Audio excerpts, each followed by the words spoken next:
What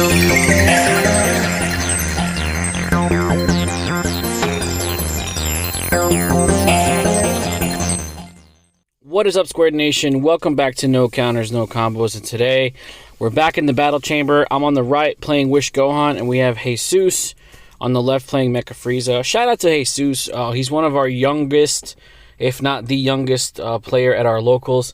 And I gotta say, man, like, I'm very impressed with how he plays the game. He's got a very good knowledge. He always asks questions, always asks to read cards, and, you know, predominantly speaking, the field that we get when it comes to Dragon Ball Super, like players in their 20s, early 20s, mid 20s. So seeing the younger generation, you know, come into the game is very refreshing because they're the ones that are going to keep the game going when we all grow old and gray. But aside from that, you know, let's get right into the game. I started by charging a blue energy with Fount of Spirit, playing 2 Dragon Balls and passing.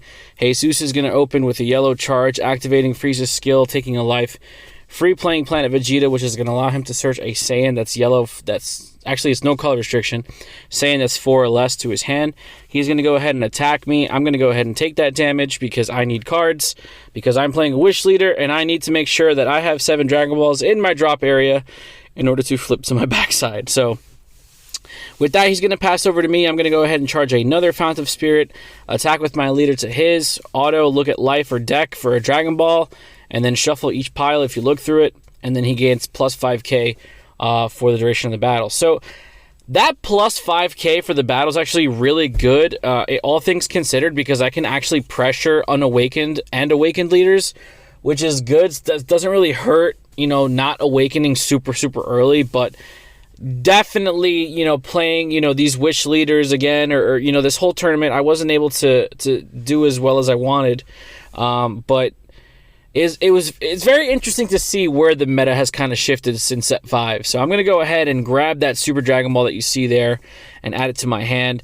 The Super Dragon Ball is like my favorite card in the entire deck. Just drawing 4 cards feels so nice.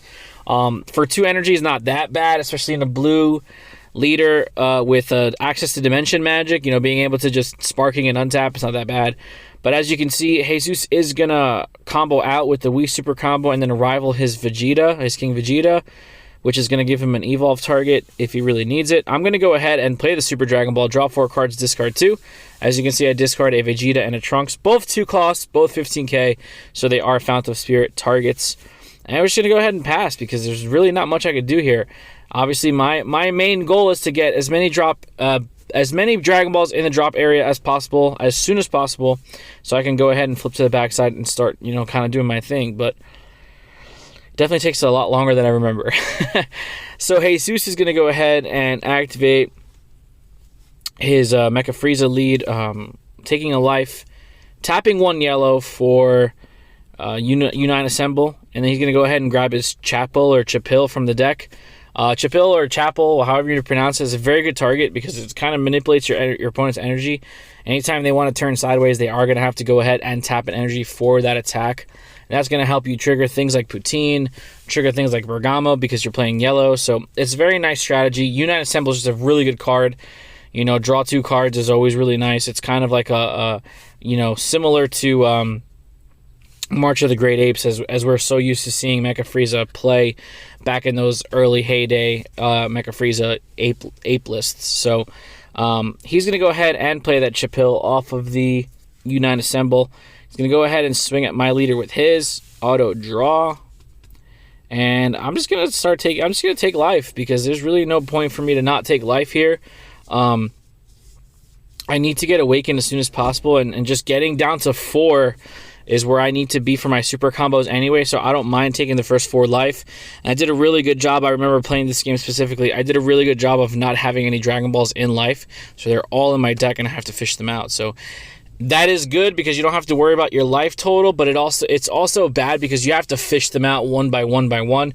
You're not mitigating damage taken by your opponent and drawing into your Dragon Balls that way. You have to actually go and fish them from the deck. So we're going to go ahead and charge Intersecting Fates for our 3rd energy here. We're going to go ahead and attack with the lead, which is going to allow me to, or first we're going to tap for this Piccolo Gohan from set 10. Basically what he does is if you have a blue or green lead, you can tap 1 blue energy, and you can choose 2 of your opponent's battle cards with a cost 3 or less, or up to 2 of your opponent's battle cards up to 3 or less, and put them in the bottom of the deck. So I kind of just not time walks him essentially, but I don't have to worry about tapping energy when I attack now because Chapil's off the board. But you just go ahead and activate another Unite Assemble if he wants to. So we're going to go ahead and tap 2 for this Kid Vegeta here that we got from Draft Box 6. I really like this card. Basically, he's a 15k attacker. Auto, when he attacks, he can take a life and restand. And then you could bottom deck one of your opponent's battle cards 4 or less. So the fact that he's kind of got spot removal is really nice. This counterplay kind of hurts me a little bit here. I really needed to get that King Vegeta off of the board because I know he's going to evolve next turn onto his Ape, which is just going to give all his guys barrier. It's just going to make it a lot more difficult for me to avoid a lot of issues. But that kind of hurt there. He does end up taking the damage. Well, that's a counterplay, so it kind of stops my whole strategy here, and I don't know if I want to give him up, but we are going to swing with lead to get that Dragon Ball, put him down to 4, draw a card, and then see if we can just do something. I mean, my whole point this turn was to get 2 swings off of Vegeta and get the King Vegeta off the board there and putting myself down to 5, so I could go ahead and Sparking Negate next turn with Dimension Magic, untapping, and just having, you know, plays that way. But that I think it's Super Namekian Might. Is it Super Namekian Might? I forget the name of the card. That really kind of stopped my Vegeta from being able to resolve there. So we are going to go ahead and pass. Jesus is going to untap, draw. Let's see what he decides to charge here. I'm pretty sure he's in mono yellow. I don't see, as far as energy is concerned, I'm pretty sure he's mono yellow. I don't see the benefit of playing dual color in this type of strategy, but he is going to go ahead and charge a Time Magic, so giving him 3 energy. And let's see what he decides to do on his turn here. Like I said, Jesus is a really good player.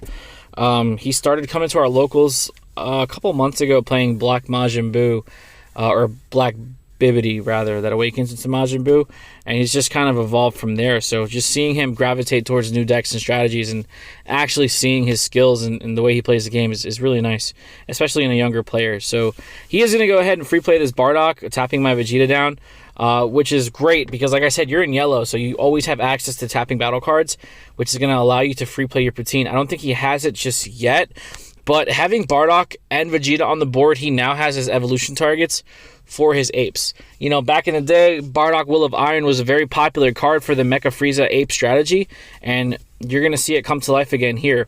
He is going to go ahead and tap 3 so he can evolve over his 4-drop King Vegeta with the Ape. This guy's a house. He's a 25k double striker. He gives all other Yellow Saiyans barrier on the board, so it's basically his entire deck is going to be barrier.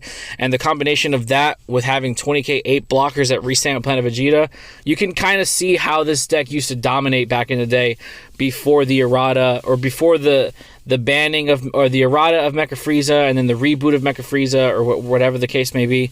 You can kind of see how this deck was very volatile back in the day. The nice part about it is he does get to untap when awakened, and he gets that free energy, and then he gets to combo Bardock Will of Iron for the evolve on top of the regular Bardock. It's nice because King Vegeta reduces the combo cost of your Apes in your hand by 1.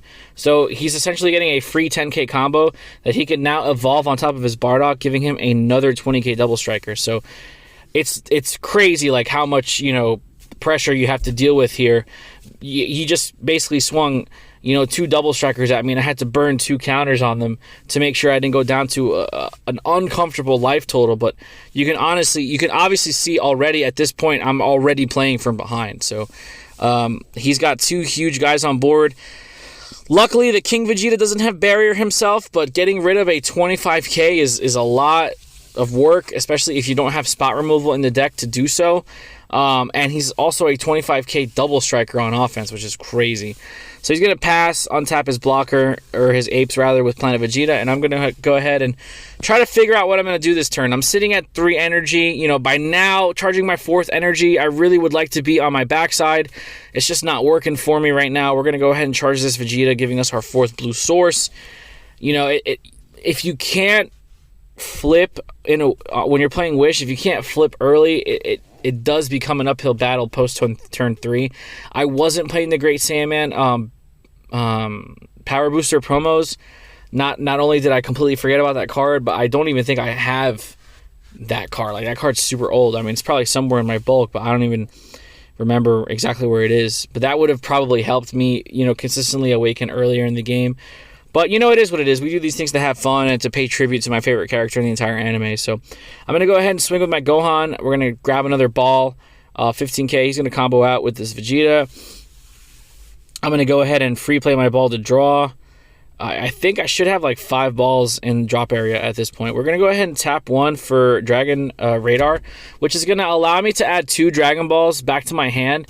As you can see, I'm getting the free 0 cost and the Super Dragon Ball 2 cost, which, like I said, the Super Dragon Ball is just like the best card in this deck because it just draws you so many pieces. But, we're trying to make something work. We're trying to make it happen, and it's just not working right now. And sometimes that's how it is, right? So we're going to go ahead and tap 2 for Super Dragon Ball. We're going to draw 4 cards and pitch 2.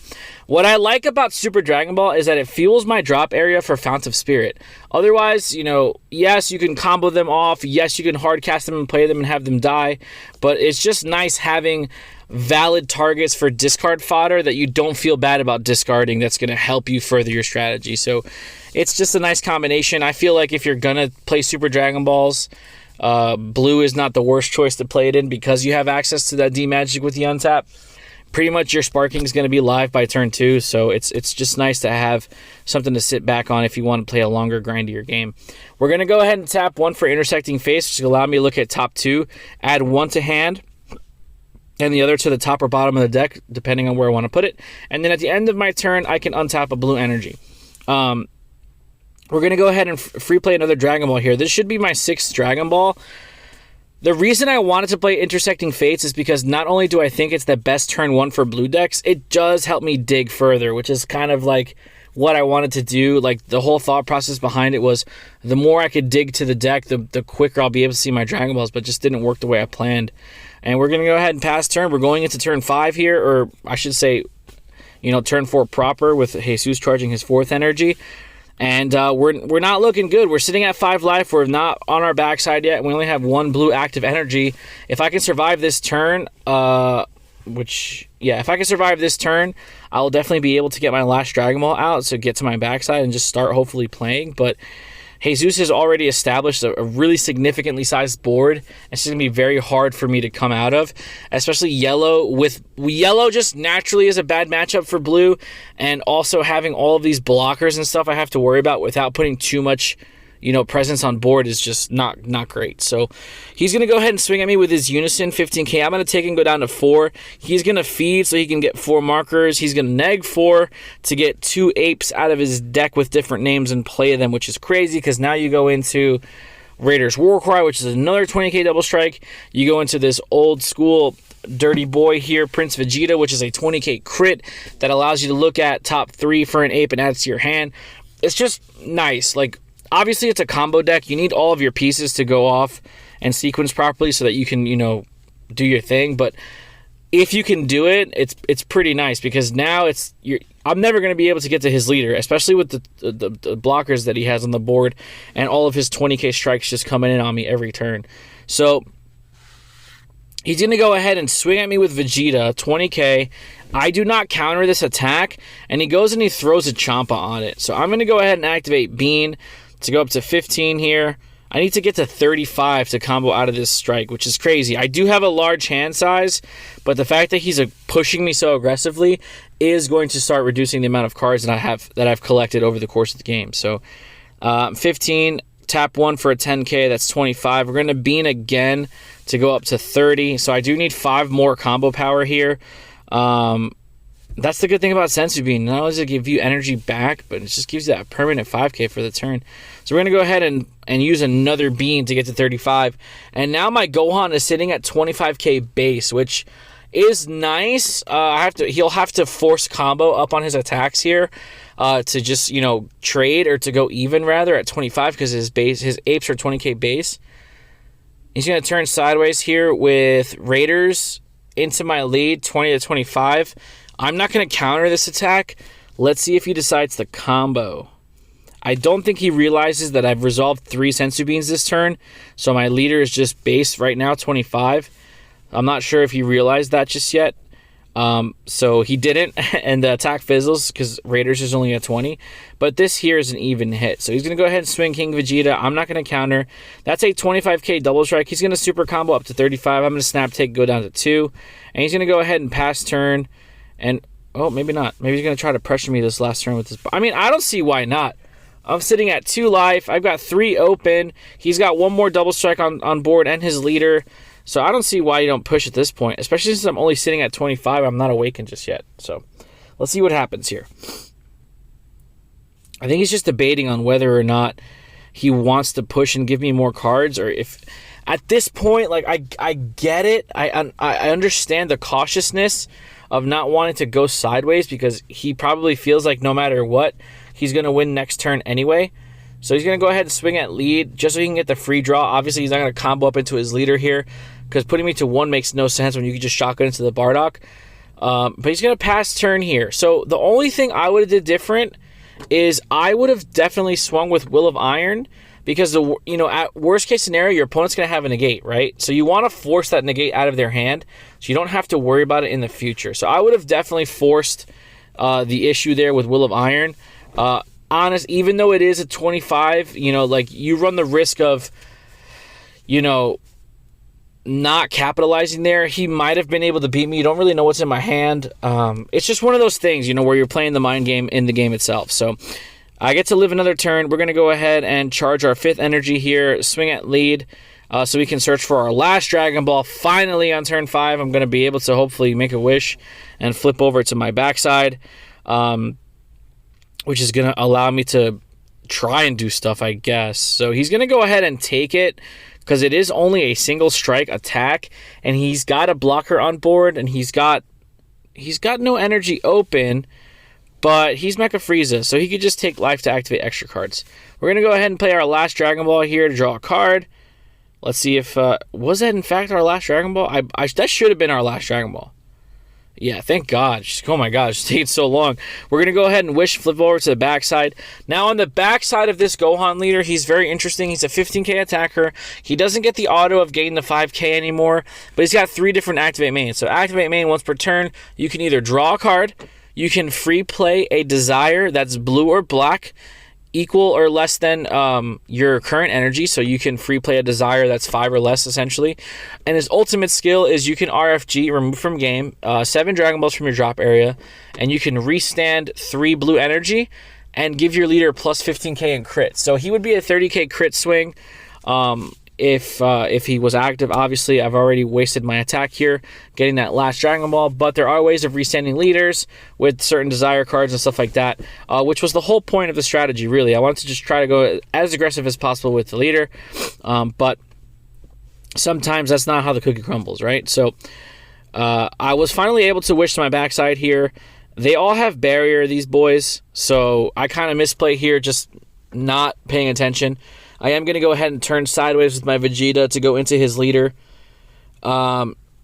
which is then going to allow me to take a life and try to get something off of his board. Obviously, the whole aim is you want to take a life here to bounce the blocker off so that you can try to, to get rid of some defensive properties of my opponent here. But then, that's exactly when he points out to me that he has barrier, which is totally my misplay. And not to mention, he did Nimbus me earlier, so this is my last battle card attack. So just a litany of misplays and, your strategy not paying off. Sometimes, obviously, at this point, Jesus has the better deck. He's the better player, and he sequenced out so beautifully that there's really nothing I could do.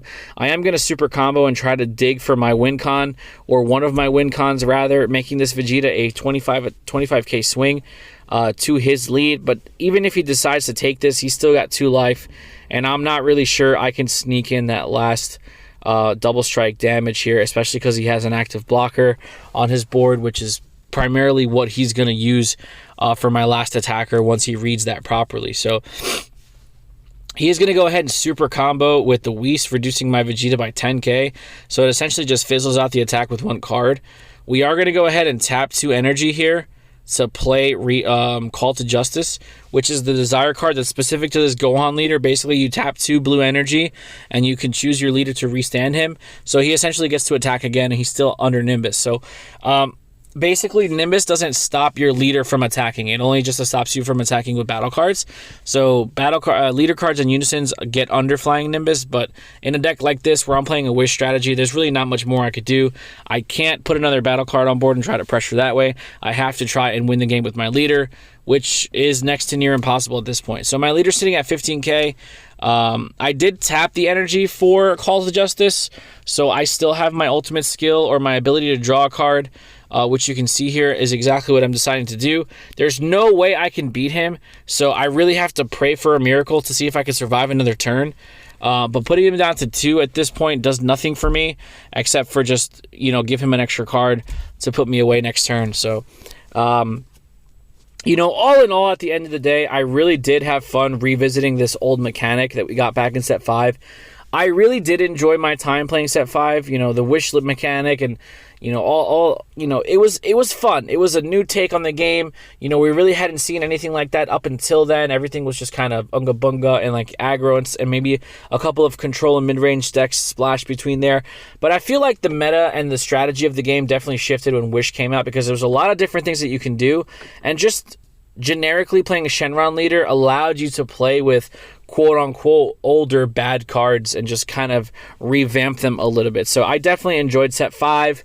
It's not one of the more valuable sets for collecting purposes, but I really did enjoy playing it, and I really enjoyed the set 5 meta. It was a really fun time in the game for myself and my teammates. We really play tested a lot. We went to a lot of in-person events, and that's just one of those things where it's part of the game. So Jesus is gonna play his Bardock to tap my little Vegeta guy, my little Vegeta baby boy there. He's gonna go ahead and swing 25k to my lead with King Vegeta, and he's gonna go ahead and tap 1 for Raiders, which is a reduction of cost, making his King Vegeta 45 double strike. So I'm gonna go ahead and super combo to 25, bottom deck, draw 2. The game's not over till the last card is played, right? Like, if you're going to beat me, you're going to earn it. So, super combo again, 15, 25, 35, bottom deck, draw 2. So I need essentially 15k power more to get out of this attack, and, slowly dwindling my hand size and resources out. Not only that, Raiders is coming in, and Will of Iron is coming in over the Bardock, which, again, beautifully sequenced by Jesus. I couldn't be more proud how he's figured, to play this deck out. It's really nice to see it. When somebody clicks with what they're doing, it's just really nice and fluid. So I really definitely praise him on that for sure. So I'm just calculating math here. 15, 25, 35, 40, 45, 50. So I combo out of this attack, leaving me with 1 energy open and maybe a couple cards in hand. Not much left for me to do. You could definitely read the writing on the wall. The game is essentially over. I ended up going 0-4 this weekend playing Wish. It was definitely my worst Gohan deck to date, but we're going to be back in the lab. We're actually not going to be going to locals this weekend. I have some family coming to visit, and it'd be a nice little break from throwing my head against the wall. But when we come back in 2 weeks for our local, we'll be trying out another Gohan deck. So as Jesus starts to shotgun and just finish me off here, I just want to say thank you guys so much for watching and reacting and, including yourselves on these videos. I really do appreciate the support. I wouldn't be where I am today without the members of the community and, of course, the players at Gamers Edge. Shout out to them.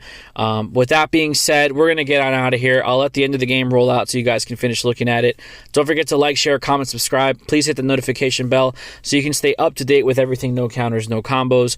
We really do appreciate the support, and we'll see you guys in the next video. Be there or be squared.